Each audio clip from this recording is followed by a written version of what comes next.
Antoine. I am joined by the Canadian destroyer BT Brandon Tanguma. We're here to discuss Backlash 2025. Hey, Backlash has happened. Brandon, what are your thoughts? How do you feel? It was a show. It happened. There will be other shows we will recap, and this is definitely one of them.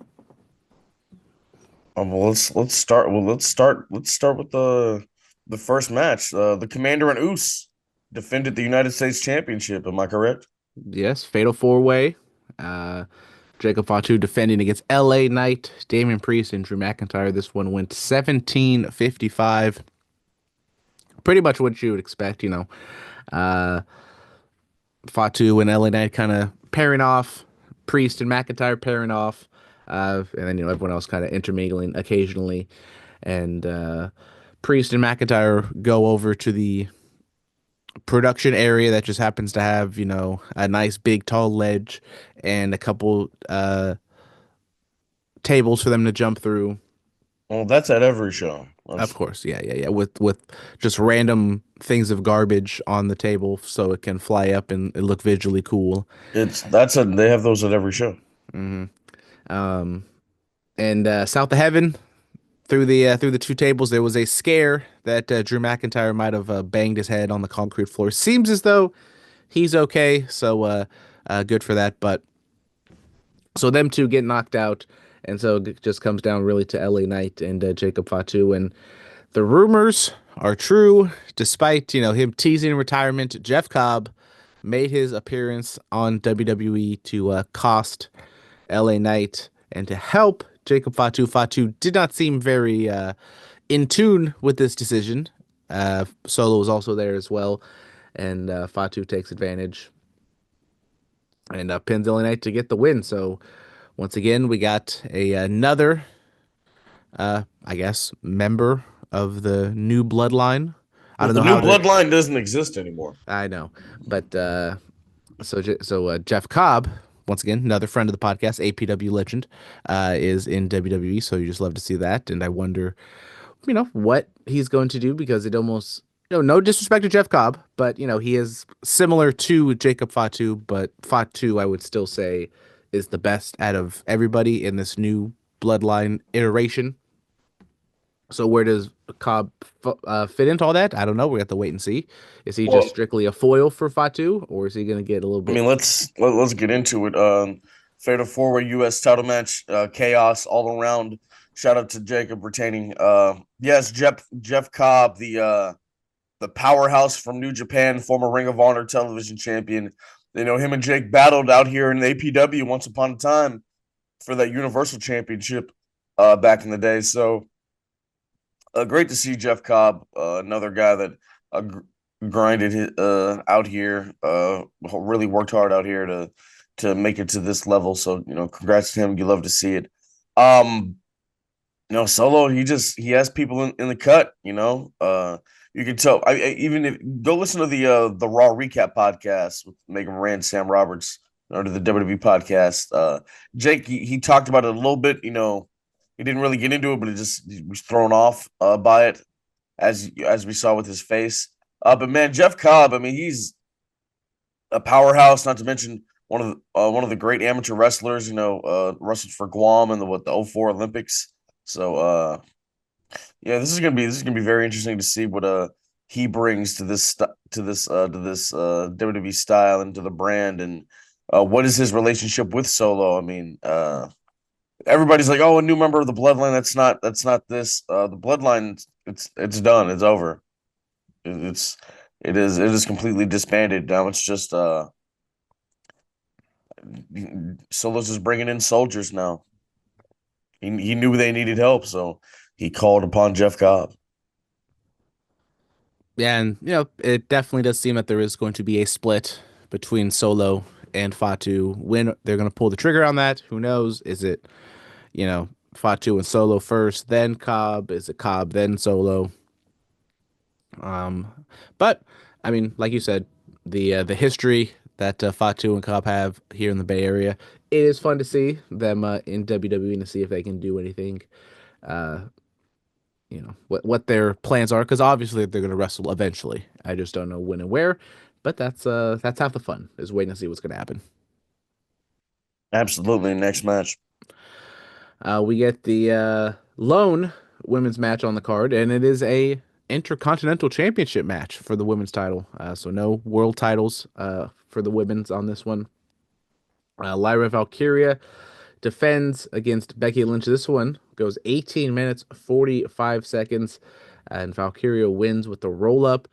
She was heavily selling her nose. I haven't heard anything that she legitimately broke her nose or got injured during this match, but in the finish, she was almost more worried about touching her nose than she was pinning Becky Lynch. But I thought it was a solid match.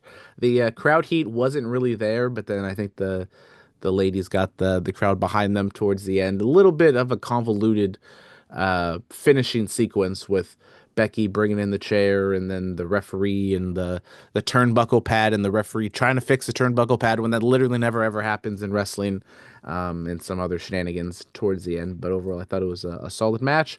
And clearly, with the roll of finish, this is not the last time we'll see these two wrestle. What do you mean the ref fixing the turnbuckle never happens? I've seen that before. I've seen that spot before. Hmm. Well, Philip's a bigger This Philip's better a better wrestling fan than I am. this was definitely the work rate match of the show. I mean, hello, 18 what? 1845. They were going for it, superplexes, manhandles, slams. Uh, I mean, the roll up it's simple keeps Becky looking strong, and she looked even stronger after the match, locking in that man the disarmer and wrenching on that arm, and Lyra holding onto her nose and maybe broken. Good work. I did expect Becky to just walk out with the championship, but I mean the quick pin. We can always go back to another match, which looks like they're gonna do. Money in the Bank. I could see Becky Lynch walking out the champ if Bailey doesn't come back and cost her. Quite possibly. And I had somewhat high expectations for this, and I thought they delivered. Now, like I said, I thought there was a little bit of convoluted stuff towards the end, but I thought the actual wrestling that they did was solid. I think there was some awkward points at times, especially like with the arm bars. They were trading back and forth. They didn't look exactly great, but outside of that, I thought everything looked pretty good. What about Lyra's feathers? Well, at least, well, she did have feathers, but this time she didn't have feathers, just strewn across the mat like it normally happens. So either she got some new feathers, a new getup, because for whatever reason, she's the bird lady, and every time she wrestles, birds or feathers are flying everywhere. Luckily, it didn't really happen in this match. Sticking with the IC title, we got the men's IC title, and this was the shortest match on the card. Dominic Mysterio taking on Penta. Pretty much what you'd expect. The Not the bloodline. The what the hell? I'm drawing a complete blank on what their name is. Philip, you're just gonna let me hang here. What's his name? The group with Dominic. Judgment Day. There we go. Wow. The Judgment Day. They helped. They were out at ringside. Finn like paused to use a chair or went to go get a chair to go attack Penta, and then that uh, did cost Dom because Dominic ended up getting the win with a distraction from Finn and El Yes. Grande Americano. Yes. Well, Using how short was this? 9 minutes and 20 seconds. Penta and Dom, they're doing their thing. That crossbody Dom caught from Penta, I was like, oh boy, that looked heavy. Um, but no, all in all, Carlito comes out there, and then JD and Finn are out there trying to get the one up on Penta. They hold on, let me go get a chair. They took too long. Penta dives on all three of them. Then Finn gets back up on the apron when Penta's about to finish the job. El Grande Americano comes in, a fully loaded headbutt. Allegedly, allegedly, we don't know. Allegedly, headbutts Penta, frog splash, 1, 2, 3. Dominic's still the Intercontinental Champion, the greatest Intercontinental Champion of all time. Yeah, match wasn't anything like special. I mean, I didn't, love both of them as characters, but they're not exactly two guys that are going to go out there and, steal the show in terms of like the wrestling. But it was also kind of like, more of an angle or, a gimmick just to kind of, have them wrestle a little bit. And The story going into it, there wasn't anything like super strong, and you didn't really feel like we were peaking for Penta to get the win here. But yeah, the match was kind of just there, to be honest. Then we got Gunther taking on Pat McAfee. McAfee standing up for what's right and standing up for Michael Cole in the First Amendment and all that other good fun stuff as Cole was just going on and on and on. This one went pretty long in terms of what you would expect from these two. 14 minutes is what they say. Gunther does end up getting the win, but McAfee did put up a fight. Hitting some of his punt kicks. Cole even got up out of his seat to help McAfee, the old hold the leg down spot from the manager, and Gunther chokes out McAfee. McAfee fights a little bit, but ultimately he does get KO'd. So Gunther wins. I think there was definitely a fine line on how to portray this match of like, is Gunther just going to kill McAfee? Is McAfee going to get some offense? I thought they did a pretty good job. Like Gunther wasn't like selling too much for McAfee. Like, yeah, he was kind of on his heels a few times, but it wasn't anything like, super Shane O'Mac stuff like that with McAfee against Gunther. Shane O'Mac versus Gunther. That would have been something. That would have been something. Um, yeah, I think they did just exactly what they needed to do. What you call it? This was on like Sports Center, like something that I saw it making the rounds on like all the different sporting channels and outlets. I was like, okay, all right. They're tapping into it. Shout out TKO for getting the WWE involved like that. Um, what you call it? The kicking out of the punt at one. The punt was uh McAfee's. It was his finisher basically. His style of a punt kick. I remember he's using it against Adam Cole and stuff in NXT. Yeah, Gunther just kicking out at one. I was like, okay, there we go. But yeah, choking him out, getting the job done, and then a little show of respect.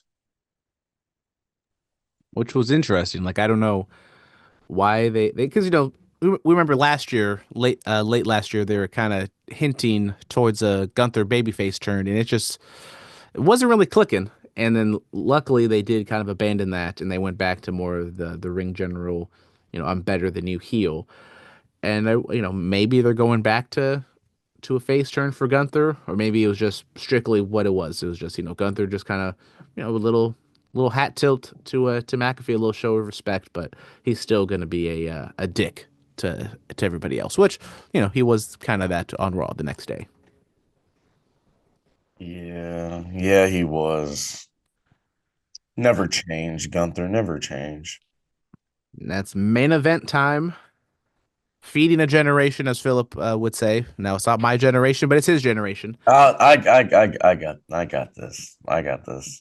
Ladies and gentlemen, we were feeding a generation one time for the last time in St. Louis, Missouri. If you were going to build a sports entertainer from the ground up, he looked just like the hometown boy, Randall Keith Orton, the legend killer, the Viper, takes on his arch nemesis, the undisputed WWE champion, the man that's seen 17, the last real champion, John Cena, last time ever. There was some fun had. There was some fun had. I mean, just the callbacks to the old matches, AA into an RKO, hitting the shoulder tackle, coming for that second tackle, getting caught with an RKO. Randy Orton dropped like, what, 10, 15 RKOs in this one match? Nick Aldis caught a third RKO. The SmackDown 2006 Cruiserweight division caught an RKO. R-Truth caught an RKO. There was a table spot on the outside. Table didn't break, so they go get a regular table to throw Cena through. And then Orton looking for that punt, doesn't get it. All in all, low blow, title to the head. John Cena is still the last ever real champ. Yeah, so it went 27:50. I would have, you could have shaved a few minutes off because I think, they started to wrestle, have like a real wrestling match to start off with, and both of them, they did kind of look old and slow, and it was like, oh, we're gonna get this for a long time. But then we kind of got the gimmickry towards the end, and it was a lot, and it was, kind of a fun time. It was a little, eye rolling. I felt like at other points, and R-Truth coming out like. I get it. Like R-Truth is going to be like the next opponent for John Cena at Saturday Night's Main Event or whenever that's going to be. I don't really think we should have had R-Truth like involved in the main event. Just kind of have Randy and Cena do their thing. Um, yeah, Cena beats Orton. No shock. The match was okay. It was, I had fairly low expectations, and I think they kind of met them. It wasn't, a disaster. It wasn't a train wreck by any means, but and like I said, going into this, I do not have the same nostalgia for a Randy Orton John Cena match that seemingly a lot of other people do. Couple things said they're looking slow. So the way Randy was feeding up to hit them RKO's, bam, bam, bam, bam. Which we have to address this. Him and Nick Aldis, they have to have a match, right? That I was mean, the third RKO, and that third one's not been that's not justified. He didn't pay for that one in advance. He only paid for the one he gave uh Aldis leading into WrestleMania. well, I mean, he hit the first one. It's like, okay, maybe they are going to lead to something with all this, but then he hit, like you said, to everyone, all the other agents. And But he hit Aldis first, and that may say something. I don't know. We'll see. And then Archer, I mean, he helped his childhood hero retain his championship. I mean, what do you expect, bro? and then after the match, they Cena cut like a little promo, just said, I'm the last world champion or No, and whatever. but hold on before. Yeah, yeah. Thought you were talking about the press conference. I'm sorry. And then they cut to black. So this is technically not on the show, but then Cena is still like soaking it in, and he was making like some weird facials, and it was almost like he was second guessing himself. And it's like, are they already gonna turn John Cena back babyface after doing this for like a couple months already? Like, I know that was the question of like, when is Cena turning back face? Because I think he's going to. We were I like 7 months, bro. Let's wait because I mean, yeah, like he kept the promo. I don't need music. I'm the last real champ, and then he's getting out the ring, and then the crowd's like, they're chanting, "Thank you, Cena," and you see the look on his face, and the whole John Cena heel character uses a lot of psychological talk, like dysfunctional and things like that, and I mean, the looks on his face were like he was contemplating like am I doing the right thing? But going back to his old ways, he wasn't really winning. And now that he's done this, he won the elimination, or I mean, he won the elimination chamber before he turned. But he's the 17-time champion. He's finally where he wants to be. He's doing what's best for business. So I think all these things are running through his mind. You get to the press conference, he interrupts Triple H, and then the press conferences, I was listening to Sam Roberts and he was kind of laying it out, and they do tell the story. After the Royal Rumble, he said like, "What's best for business is me to be the champ." After the Elimination Chamber one, he just came in, dropped the mic. After the WrestleMania one, he said, "Well, that's clickbait. I'm not going to answer that." And then you get to this one, and he's like, "I haven't really been fair with the media with my time. I will answer questions." R-Truth comes out there and I'm so glad you won. Yeah, I'm happy, and I don't care what they say, even if they say you can't wrestle. And I guess that triggered John, and he hit R-Truth with an attitude adjustment through the table. So you see, John Cena has triggers. He has triggers. And R-Truth and John Cena, it's a fun little match if it is going to be at Saturday night's main event, which is what, like in 2 weeks. So it's a pretty short turnaround, but like no disrespect. I mean, it's R-Truth. You're not going to build a full blown month to a pay per view with that. So if it is, Cena only Why has not? so They did many. it back in the day. What? Was that when R-Truth was smoking? Was that Yeah, different? yeah. Good, Capital Punishment 2011. Good times. good times, good times. But yeah, I mean, it's something to where you kind of do want to see it just get checked off because the whole John Cena R-Truth thing has been a running bit for years now at this point.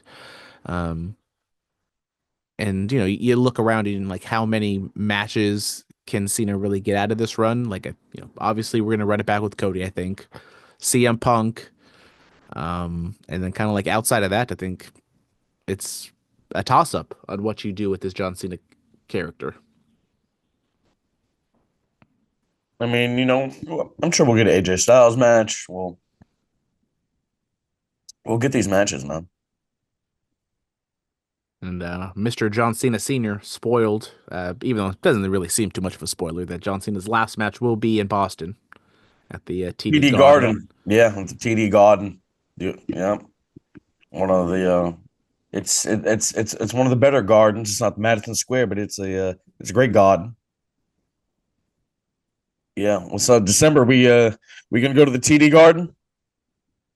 Sure, go to Boston. It's December in Boston. You know, as It seems too cold for me. Once this drops below 50, I get too cold. I don't know if I go to Boston in December.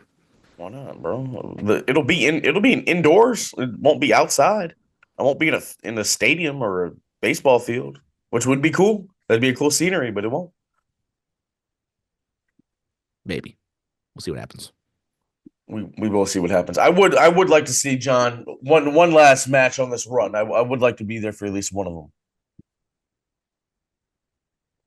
Money in the Bank, Survivor Series. I'm looking into these things, man. I am looking into these things. All right, that is going to do it for us. Backlash recap. Brandon, what's your overall grade? Overall grade, I don't think there was like a real standout, like can't miss match, but nothing was like too bad. So if we're gonna give Backlash a grade, we always do these I do these all on curves. And I thought it was a C plus. It was, it was fine. But I didn't have I didn't have high expectations going in this show anyway, so I thought it was okay. Yeah, it was average. It was average show. That was cool. We'll see the advancement of these certain stories that I mean, with Raw that it has happened, and we'll talk about that later on in the week. But yeah, I'll give it a C plus, average as well. Thank you guys. You guys know where to find us all over Twitter, Instagram, etc. YouTube. All right, guys, be safe and stay dangerous. Yes, sir.